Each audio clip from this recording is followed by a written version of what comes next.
All right, let's talk about something that can feel, well, impossible. Building a credit history when you have no credit history. If you're starting from absolute zero, you've come to the right place. I mean, this is the classic chicken and egg problem, right? You need credit to get credit. So, how in the world are you supposed to get started? Lenders want to see this long, beautiful history of you paying things back on time, but nobody wants to be the first one to give you a shot.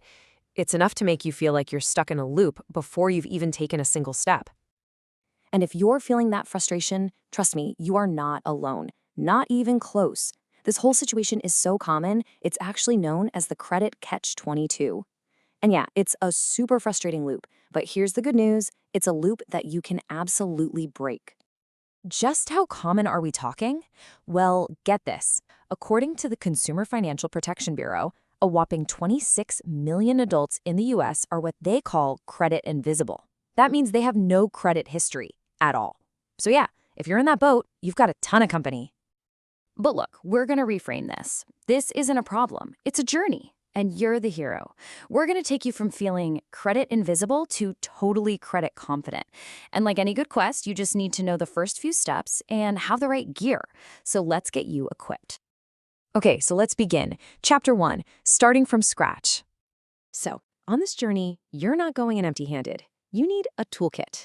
Think of these next two things as your mentors, or maybe your secret weapons for building credit from nothing.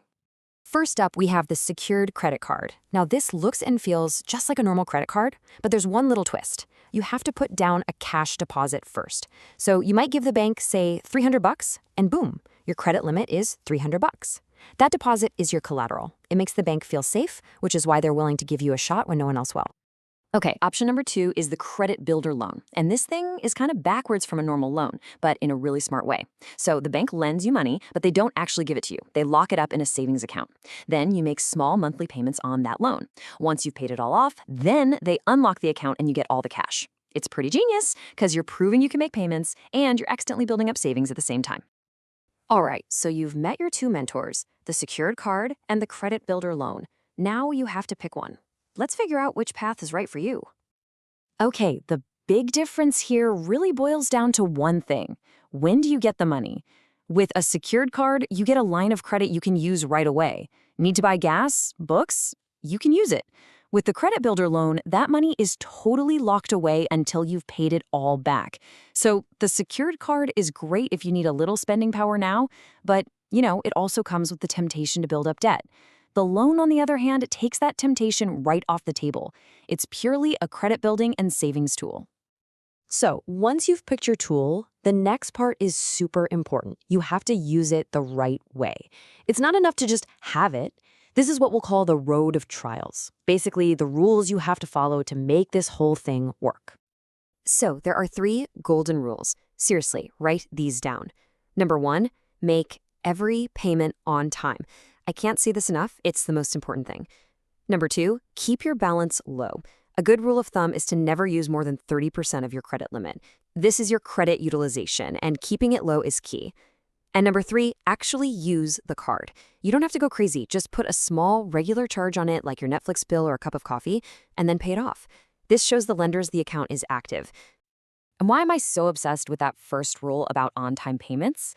Because of this number, 35%. Your payment history literally makes up over a third of your entire credit score.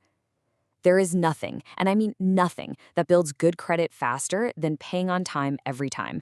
And nothing destroys it faster than missing a payment. And just like there are things you have to do, there are definitely some traps you need to avoid. Don't max out your card. It kills that utilization score we just talked about. Don't miss payments. We've covered that one. It's a disaster. Another one. Don't close the card too soon. Try to keep it open for at least a year to build up some history. Oh, and watch out for cards with a bunch of crazy hidden fees. And finally, don't just get the card and stick it in a drawer. You gotta use it for it to count. Okay, so you've followed the rules, you've avoided the traps, and you've been doing this for a few months. Now comes the best part, reaching your destination. It's time to graduate. This is where you level up from your starter product and move into the big leagues of regular unsecured credit. So a question I get all the time is, how long do I have to keep this secured card? 6 months? A year? And the truth is, there's no magic number. It's not really about time. Instead, you want to look for specific signs that you're ready to graduate. So what are those signs? Well, first, you'll literally see your credit score going up consistently for a few months straight. That's a huge green flag. Second, your bank might just bump up your credit limit without you even asking or asking for more money. That's them telling you they trust you. Third, you've just been responsible with the account for a solid year or so. And finally, the most obvious sign of all, the bank actually reaches out to you and says, hey, you qualify for one of our regular unsecured cards. Now, when you get that offer, you've got a choice. Do you upgrade your current card, or do you close it and open a totally new one? Okay, here's a pro tip. If you can, always choose to upgrade. Why? Because when you upgrade, you keep the original date you open the account, and the length of your credit history is a big part of your score. If you close the account, all that history you just built, poof, it gets erased from that account, and your score could actually take a little hit. And here's the payoff, the grand finale. Once you graduate or close that account, as long as you've paid off your balance, of course, you get your security deposit back. That cash you put down at the very beginning comes right back to you. Think of it as your reward for a job well done. And just like that, you've done it. You've gone from credit invisible to credit confident. You learned the tools, you passed the trials, you reached your goal. But look, this isn't the end of the road. It's actually just the beginning. Now that you've built this solid foundation, the real question is, what are you going to build on top of it? What's your next big financial goal?